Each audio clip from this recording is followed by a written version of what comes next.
Les cuento que el próximo orador es nuestro primer invitado externo al departamento de física, en particular, bueno, el departamento de física no, externo a la facultad, aunque bueno, se licenció y se doctoró acá, pero ahora trabaja en la Universidad de Quilmes, es el doctor Rodrigo Laje, y destacamos que es ajeno a la facultad porque para nosotros desde la FIFA es importante estar abiertos a los, no considerar los límites institucionales al momento de hacer física, y nos parece que es importante invitar gente de todo el marco que podamos. Así que bueno, justamente como les decía, el doctor trabaja en la Universidad de Quilmes y la charla que nos va a mostrar trabaja en neurociencia con herramientas de la física. Y la charla va a ser el procesamiento temporal del cerebro y modelos internos de movimiento. Hola, gracias. Encantado de estar acá. Primero quiero agradecer la invitación, especialmente a Bela y Curso, que fueron los que me contactaron. Y bueno, me encanta estar acá porque yo soy egresado acá, estudié acá, hice mi doctorado acá en el grupo de Gabriel Michelin, y un par de años después me fui a la Universidad de Quilmes porque gané un concurso a crear mi grupo. Hace 2 años y un poquito más volví a Estados Unidos, en una estancia larga en Estados Unidos, así que estoy rearmando mi grupo en la Universidad de Quilmes. En este momento somos 5, 2 estudiantes de doctorado, y Leonardo, y 2 postdocs, Nacho y Claudia.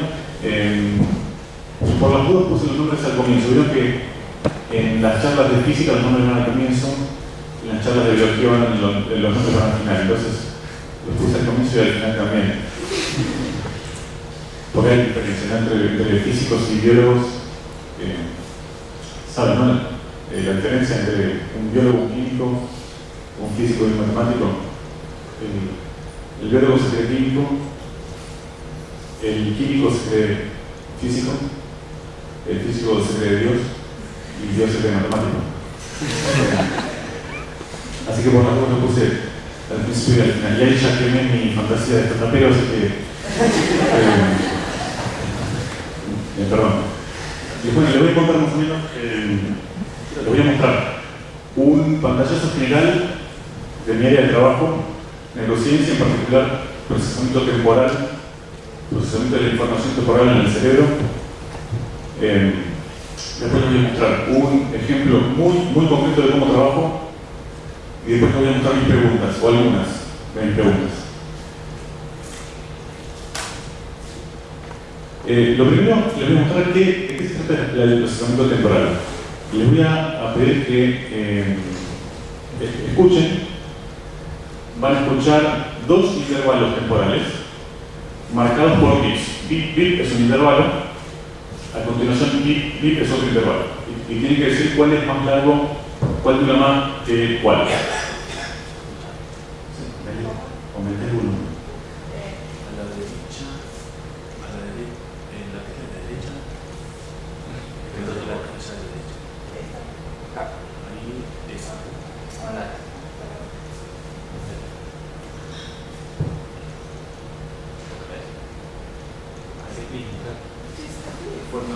Fuerte. Duro. Problemas técnicos.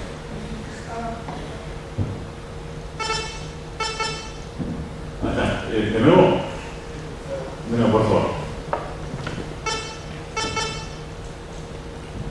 De nuevo.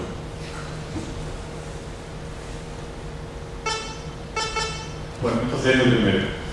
Puede pasar. Sí, iba a pasar, lamentablemente. Lo que tienen que comparar es la duración. Uno es pip, pip y otro es pip, pip, donde claramente el segundo intervalo marcado por los 2 últimos bips es más largo.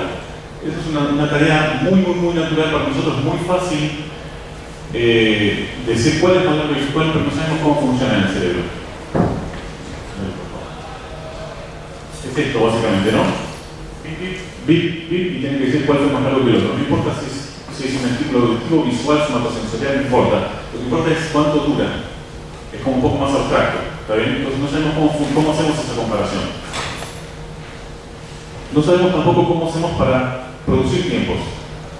¿Está bien? Cuando yo tengo que tocar el piano o cuando tengo que producir esto, no sabemos cómo funciona, cuáles son las regiones involucradas, con qué roles, cuál es el mecanismo involucrado. Les voy a mostrar algo que les voy a mostrar qué significa saber cómo funciona algo en el cerebro. Algo que sabemos mucho, dale dos más. Algo que conocemos mucho es el procesamiento de la información espacial, por ejemplo, estudiando el sistema visual. Eso, lo que ven ahí, es el resultado de registrar neuronas en la corteza visual de un gato. Es un resultado clasiquísimo del año 68. En el eje horizontal,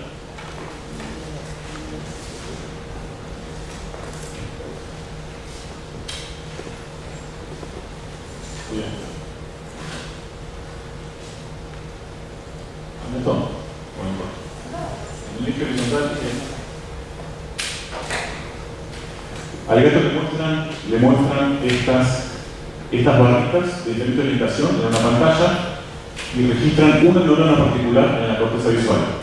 Fíjense que esa neurona que están registrando responde máximamente para una orientación en particular. Entonces tengo una neurona detectora de orientación de un elemento visual que es una barra. Procesamiento espacial. Dale más. Esto, acá está la cara, acá está la nuca.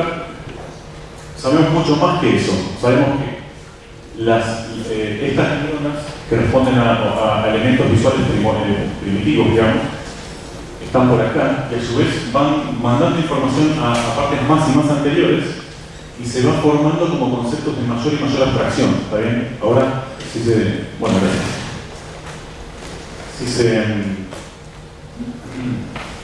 Si se activaron tales neuronas acá por barritas de diferente orientación, significa que acá o acá voy a interpretar una T o una X.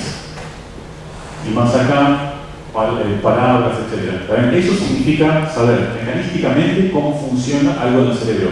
No tenemos nada parecido para el procesamiento de la información temporal. En realidad estoy exagerando. El cerebro mide y estima y produce tiempos en 10 órdenes de magnitud usando diferentes partes y diferentes mecanismos. Ven dos más. Los dos extremos se entienden muy bien. Cómo funciona el reloj circadiano, cuando tengo hambre, cuando tengo sueño, etc. Se entiende muy bien. Es un oscilador, básicamente un oscilador no lineal, que está en mamíferos, en el núcleo supraquiasmático, en el hipotálamo. Sabemos muy bien cómo funciona la localización espacial de una fuente sonora. Si ustedes cierran los ojos, pueden percibir perfectamente de dónde vino un ruido en ángulo, ¿no? Y eso es el cerebro midiendo diferencias temporales entre spikes que vienen de un lado y del otro lado, de un oído y del otro oído, en decenas de microsegundos. Esos son dos extremos. Dale dos más, por favor. En el medio, estos rangos no se entienden, y los que me interesan a mí son estos. Los rangos involucrados en el procesamiento de la música, de los ritmos musicales, del habla, del control motor, y un poco de estimación consciente del tiempo. Bueno, entonces, este es básicamente mi paradigma experimental. ¿Van a escuchar un ritmo periódico? Yo acá tengo que bajar, me parece. Van a escuchar un ritmo periódico y les pido que hagan, que sigan el recurso de la música. ¿Está bien? Vamos a llevar. A ver, muy fácil, ¿no? Sigan por favor. Ahora yo voy a apagar un poquito el sonido, pero va a seguir contando por abajo. Ustedes sigan. ¿Está bien?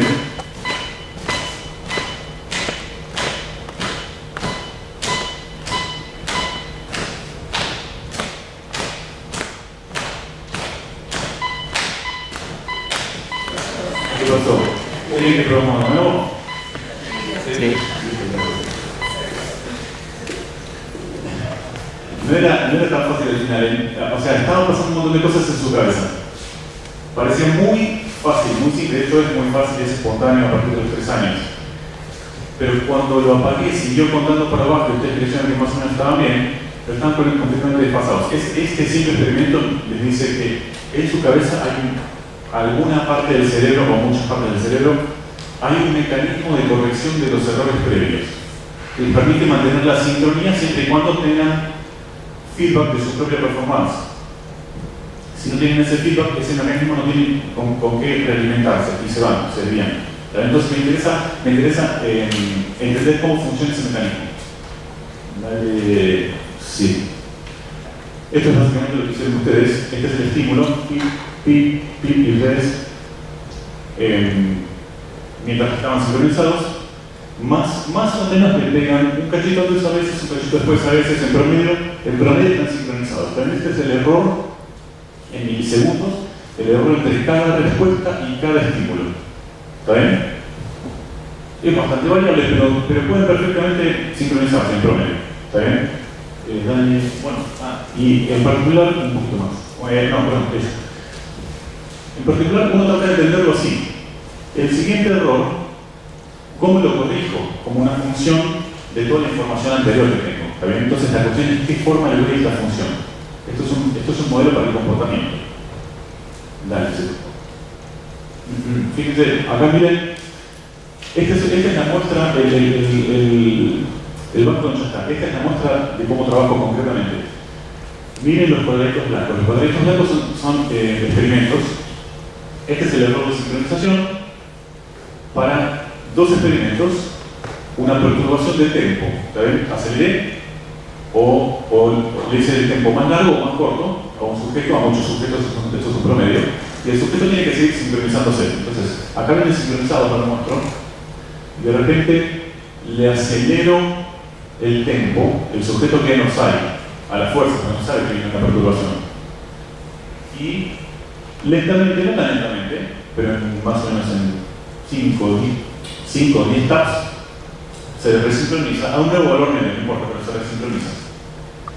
Cuando será más lento, que la no sale de nuevo, pero para el otro lado, y se resincroniza de nuevo. ¿Está bien? Entonces, perturbarlo está bueno, porque perturbarlo es como pegar una patada a un juguete y ver cómo responde, ¿está bien? Cómo se recupera. Fíjense que ya esto dice un montón de cosas. Primero, que la respuesta no es simétrica. Esta perturbación decae acá, y esta perturbación no decae directamente, sino que muestra un overshoot, que es la segunda observación. Muestra una sobrecorrección. Dale una más, por favor. Una más. Entonces, los modelos más simples proponen esto. Proponen que uno corrige su error al paso siguiente de una fracción del anterior. Todavía un 80%, entonces voy reduciendo, ¿está bien? Una cosa, un incremento exponencial. Ahora, eso no me explica el overshoot. Porque fíjense, pónganle que estamos en esta perturbación. Y acá tengo un error de sincronía más o menos de 10 milisegundos. Acá y acá también. Si mi error es de 10 milisegundos, en el siguiente paso tendría que agrandar o achicar el error. Según este modelo tendría que achicarlo, pero depende de dónde esté, lo voy a tener que achicar o lo voy a agrandar. Entonces ese modelo no alcanza. Ese es el modelo más común en la literatura, en esta área. Ese modelo no alcanza para reproducir este overshoot. Porque con la información 10 milisegundos no sé para dónde tengo que ir. Me hace falta otra variable. Me hace falta considerar otra variable, que en mi cerebro hay otra cosa, no solo una percepción de cuál es mi error de sincronía, sino alguna otra cosa que está acoplada con eso y que me da la información adicional para saber si tengo que subir o bajar. No solo eso, la respuesta simétrica, esto ataca su modelo lineal. Si yo lo perturbo, le alargo el tiempo, le acorto el tiempo, esto va a responder de la misma forma, ya sea con overshoot o sin overshoot, pero lo mismo para los dos lados, simétrico. Esto no es simétrico. Para un lado tiene esta sobrecorrección y para este lado es un decaimiento monótono. Entonces no me alcanza. Tengo que considerar términos no lineales, en particular cuadráticos, que me quitan la simetría, no cúbicos, sino cuadráticos que me quitan la simetría. Entonces proponemos una cosa así, y con eso podemos hacer predicciones. Por ejemplo, ¿cuál es el tamaño? ¿De cuánto se pasa para cada tamaño de perturbación? La predicción del modelo es que más lo perturbo, más se va a pasar de este lado. Dale. Ahí está, bueno, dale nomás. Y esto es cuánto se pasa, experimento y modelo, cuánto se pasa para perturbaciones negativas, que en las que no se pasan, y para perturbaciones positivas, en las que sí se pasan. ¿Está bien? En cuadritos blancos es el experimento y en cuadritos negros es el modelo. Este modelo fue ajustado solo en este punto, usando la información de este punto y del último punto. Todo lo del medio es una predicción. No solo eso, sino que hay otras perturbaciones que uno puede hacer, que no fueron incluidas en el diseño de este modelo. Por ejemplo, en vez de hacer agrandar o achicar el tempo, hago un corrimiento, como si fuera un cambio de fase. ¿Está bien? Corrimiento de fase. Es esta perturbación, tanto positiva o negativa. En ambos casos recupera monótonamente la sincronía sin asimetría, y esa es la predicción de nuestro modelo, que no usó estos datos para su diseño, ¿está bien? Ni para el ajuste. Es decir, algo tiene que tener de bueno el modelo, porque esta es una perturbación completamente diferente que en la literatura se suele ajustar en forma aparte. El mismo modelo lineal, tengo otro conjunto de parámetros para la otra perturbación, para el otro tamaño de la perturbación, y esta es otra perturbación más. Para todas estas perturbaciones, todos sus tamaños, usamos el mismo modelo con el mismo conjunto de parámetros. Tiene que ser lineal. Bueno,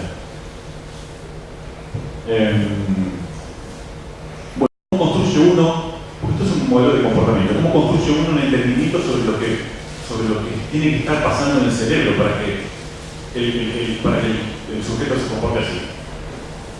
Por ejemplo, este término me dice que en el cerebro hay una interacción entre mi percepción del error de sincronía y esta otra variable que tuve que incluir forzosamente, que podría ser un período, tiene pinta de un período, no lo vamos a ver acá por un tipo, pero por cómo se acoplan las variables, esa variable X tiene pinta de ser un período, un intervalo.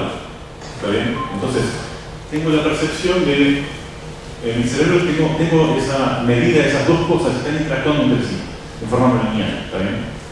Entonces puedo ir a buscar regiones donde se comparta la información, por ejemplo. Puedo ir a hacer manipulaciones orientadas a romper esta interacción, cosa que yo no sabía que existía antes de mirar los datos.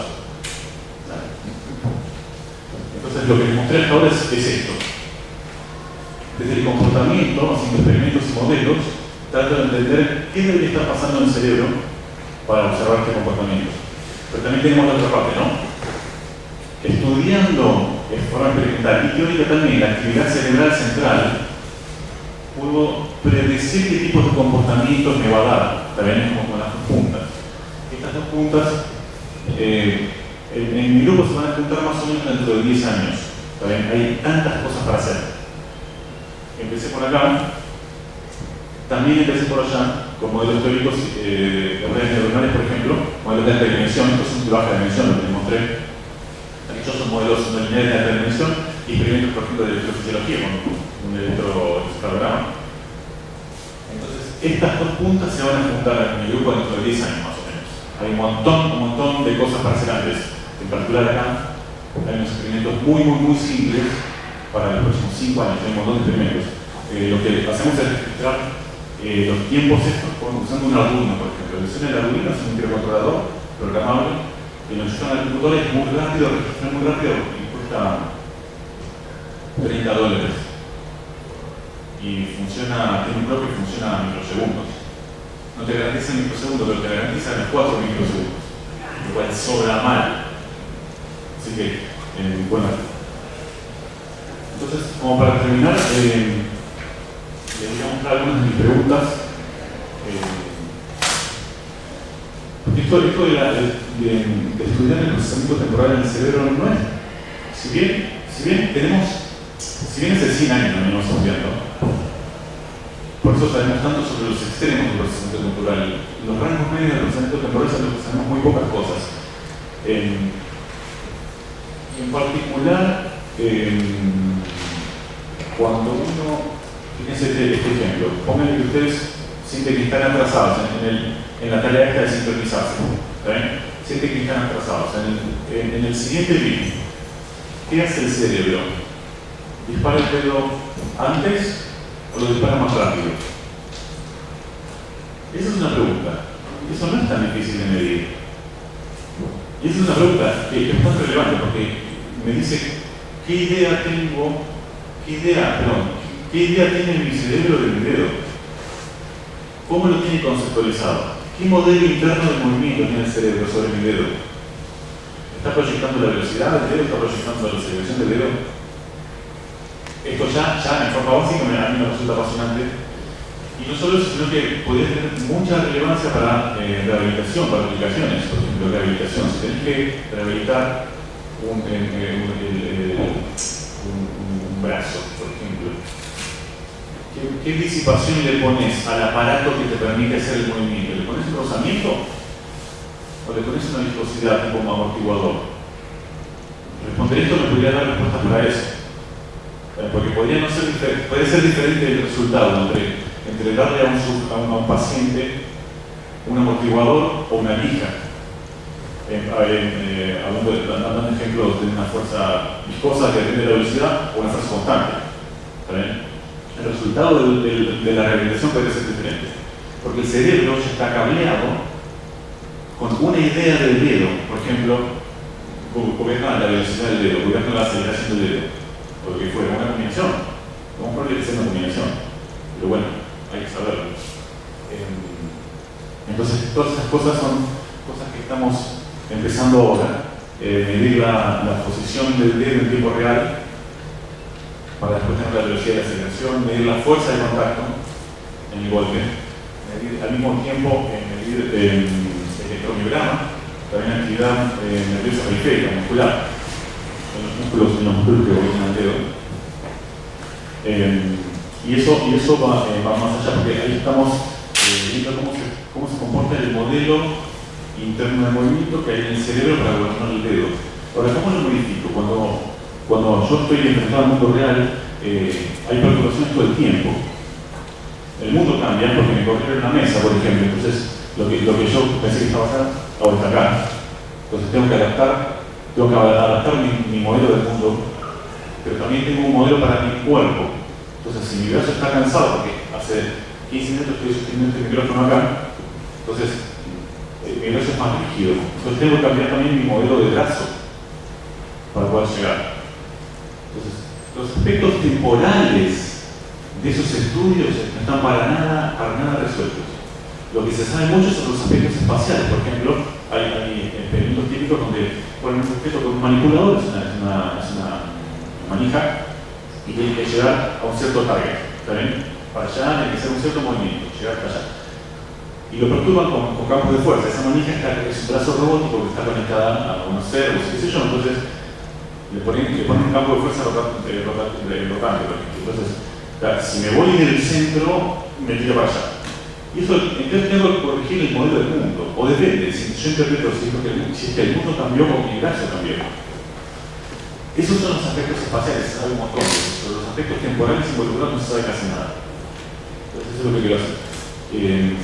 Y finalmente, bueno, tratar de conectar las dos puntas y entender en base a registros de la actividad central o modelos de poblaciones neuronales, entender cómo se conecta eso con el comportamiento observado. Yo trabajo en la Universidad de Quilmes. Esta es la Universidad de Quilmes. Queda muy cerca, es re lindo, es un campus chiquito. El tamaño de la universidad es más o menos el tamaño de esta facultad. Más o menos. Este es uno de los pasillos. Y bueno, les agradezco uno más. Lo prometido, ahí está desarrollando la biología también. Ese es mi grupo, estos son mis colaboradores en estos temas. Y esta es la dirección de correo electrónico. Voy a estar en los pósters, así que cualquier cosa que me quieran preguntar, me agarran y listo. Gracias.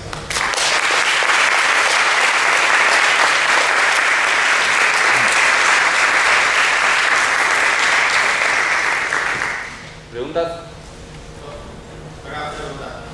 Cuando vos gente para que hagas considerás que son músicos o no son músicos, me imagino que un músico la tiene mucho más clara que La primera pregunta. ¿Y qué significa que tiene más clara? Que su variabilidad es mucho menor. Con lo cual te acercas también un sujeto, por ejemplo, y tenés la esperanza de entender las cosas trial por trial sin tener que promediar tanto. Sí, es cierto. Y por ejemplo, todos diestros. No porque sean mejores, sino porque son más. Entonces, como hay ciertas diferencias entre el cerebro, entre los hemisferios, entre un diestro y un zurdo, y aparte los zurdos son naturalmente zurdos y tienen que vivir en un mundo de diestros. Los diestros son naturalmente diestros y viven en un mundo de diestros. O sea, el resultado puede ser diferente. Entonces, no importa si diestros o zurdos, pero en general es recomendable tener sujetos todos del mismo tipo. Y los zurdos son pocos, así que en general son los diestros. Va al mismo. Sí, en general tratamos de que sean músicos, aunque ahora vamos a incorporar justo a partir de ahora, el martes estuvimos reuniendo el grupo, y vamos a implementar un test para saber si es música, la capacidad musical de los sujetos sin preguntarles, porque hay músicos de 10 años que les cuesta mucho sincronizarse y hay gente que nunca hizo música y sin embargo tiene mucha capacidad musical. Entonces, ¿quiénes son los que más nos interesan a nosotros? ¿Los que se dicen músicos o los que tienen capacidad o que no tienen entendimiento? ¿Está bien? Entonces es una pregunta de esta semana. Te hago otra pregunta. ¿Alguien estudió cómo hace el cerebro para mantener o cambiar el ritmo del corazón, por ejemplo? Hay algunos estudios que muestran interacciones del ritmo cardíaco y la sincronización. Hay una interacción, lo que no se sabe cuál es causa de cuál. Si vos tenés que sincronizar, te resulta más fácil sincronizarte al ritmo cardíaco, a una cosa similar al ritmo cardíaco, o te puedes sincronizar, entonces el ritmo cardíaco quizás se adapta un poco o se sincroniza.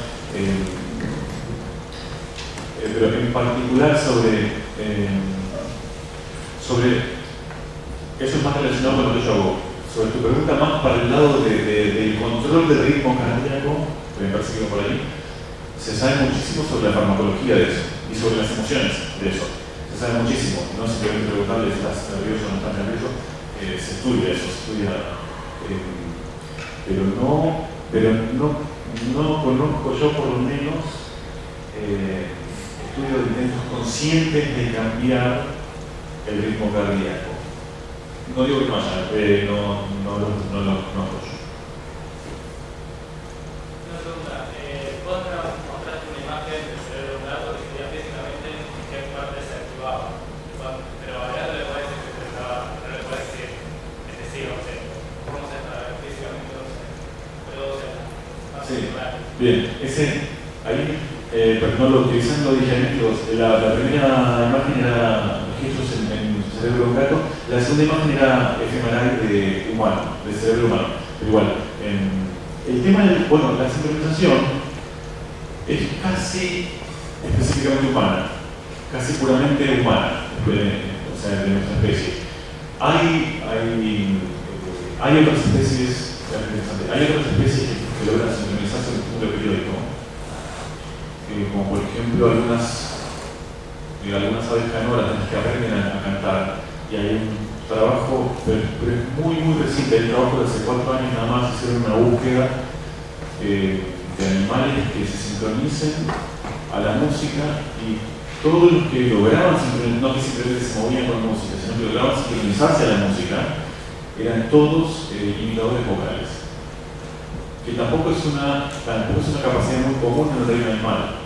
Imitadores vocales somos los humanos, algunas especies de aves, los murciélagos y creo que desde hace 3 años los elefantes.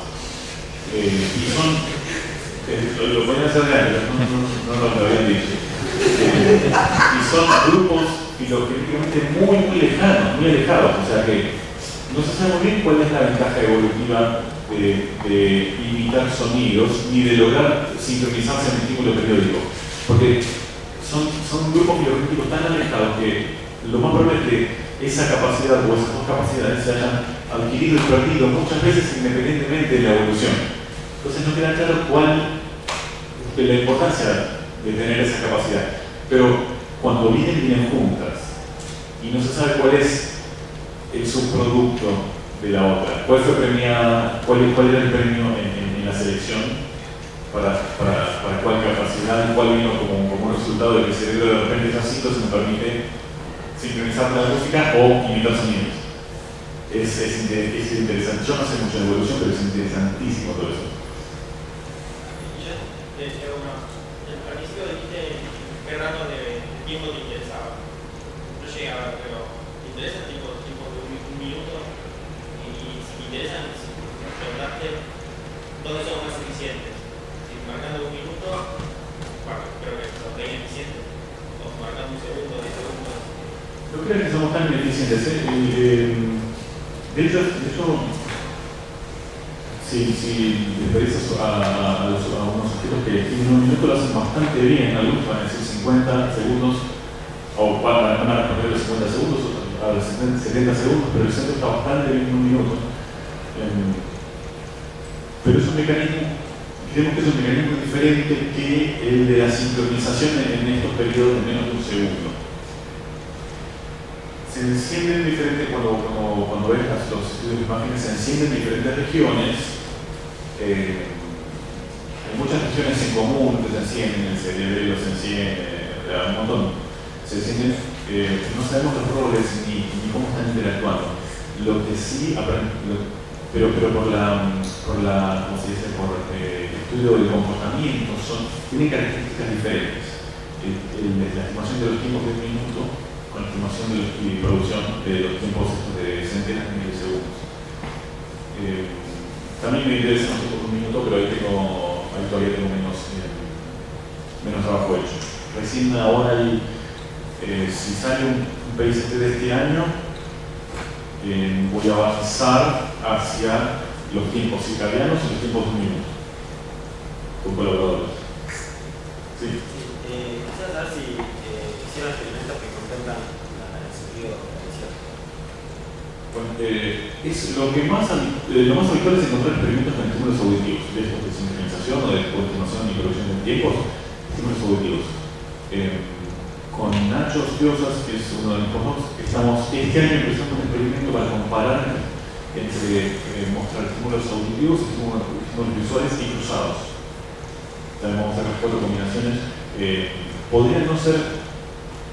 ¿Por qué importa estudiar eso? Porque sabemos tan poco del mecanismo que no sabes en qué parte del cerebro está radicado el reloj, entre comillas, o el medidor de tiempos. Si está en la corteza sensorial, que es lo que te permite procesar los estímulos, si está en la corteza motora, que te permite responder y mover tu dedo, si está en áreas intermedias, que son las que toman la decisión, las que comparan los tiempos. Entonces, comparar entre estímulos auditivos y estímulos visuales depende de qué cosas haya en común y qué cosas sean diferentes. Podés saber que tales aspectos dependen de ciertas regiones y no de otras. Por ejemplo, si le dieron la diferencia entre la asimetría ante las perturbaciones positivas y negativas, unas decaían monótonamente, otras haciendo vello. Si eso con estímulos visuales no logro reproducirlo, por ejemplo, que las dos sean simétricas, que las dos decaen monótonamente ante estímulos visuales, entonces esa simetría no la voy a buscar a la corteza motora, sino la voy a buscar a la corteza sensorial, quizás, a la corteza auditiva, probablemente. Eso sería un resultado muy fácil, no va a ser así. Sería muy fácil de interpretar, quiero decir. Pero ese es el tipo de razonamiento que nos sigue, por qué vale la pena comparar con otro tipo de estímulo. Agradecemos de vuelta y cualquier cosa, ronda en los pósters. ¿Sí?